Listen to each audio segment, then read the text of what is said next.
सभी भक्तों को जय श्री राम। उड़ीसा के पुरी में विराजते हैं भगवान जगन्नाथ, जगत के नाथ यानी संपूर्ण ब्रह्मांड के स्वामी। माना जाता है कि भगवान जगन्नाथ का यह पूर्ण स्वरूप है। यह किसी शिल्पकार ने नहीं बल्कि भगवान जगन्नाथ की स्वयं की मर्जी से बना है।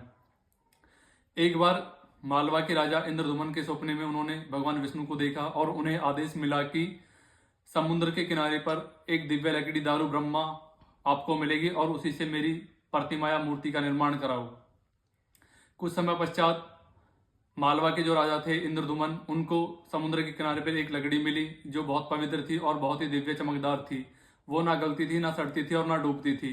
वही उसी लकड़ी को उठाकर उन्होंने भगवान जगन्नाथ की प्रतिमा बनवाने का या मूर्ति बनाने का निर्णय लिया और उसे अपने राजमहल ले आए। और भगवान विश्वकर्मा जी को मूर्ति बनाने के लिए आमंत्रित किया गया। लेकिन भगवान विश्वकर्मा जी ने एक शर्त रखी कि मैं जिस कक्ष के अंदर मूर्ति बनाऊंगा उसके दरवाजे बंद होंगे और उसके अंदर जब तक मैं नहीं बोलूंगा कोई नहीं आएगा और ना दरवाजा खुलेगा। तो भगवान विश्वकर्मा जी मूर्ति बनाने के लिए लग गए और कुछ समय बीता तो जो राजा थे उनकी रानी को बहुत ज्यादा चिंता हुई, क्योंकि कक्ष के अंदर से कोई आवाज नहीं आ रही थी। तो रानी ने राजा से कहा और राजा ने आदेश दिया कि दरवाजा को खोल दो। उसके बाद दरवाजा खुलने के बाद भगवान विश्वकर्मा जी एकदम अदृश्य हो गए और जो मूर्ति का स्वरूप था वो अधूरा रह गया। ना हाथ पूरे थे, ना पैर पूरे थे, लेकिन फिर भी एक दिव्य चमक मूर्ति से निकल रही थी। फिर एक आकाशवाणी हुई कि यही मेरा भव्य स्वरूप है, यही मेरा पूर्ण स्वरूप है। और इसके पीछे के बहुत सारे ऐसे रहस्य हैं जहां भगवान जगन्नाथ जी विराजते हैं। उस मंदिर के ऐसे रहस्य हैं जहां विज्ञान भी आकर अपने घुटने टेक देता है।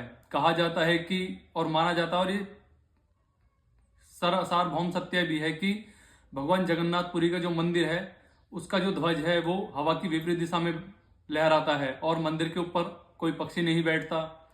मंदिर में बनने वाला महाप्रसाद कभी कम नहीं पड़ता और मंदिर के अंदर समुद्र की लहरों की आवाज बिल्कुल भी नहीं आती है। और ऐसा माना जाता है कि भगवान जो जगन्नाथ है वो दक्षिणेश्वरी कालका का ही स्वरूप है। इसके बारे में जो दक्षिणेश्वरी काल का है इसके बारे में मैं आपको अगली वीडियो में जानकारी दूंगा। मेरी वीडियोस को ज़्यादा से ज़्यादा शेयर करें। मैं सनातन संस्कृति और सनातन धर्म के लिए आप सभी को जागरूक कर रहा हूँ। जय श्री राम, हर हर महादेव।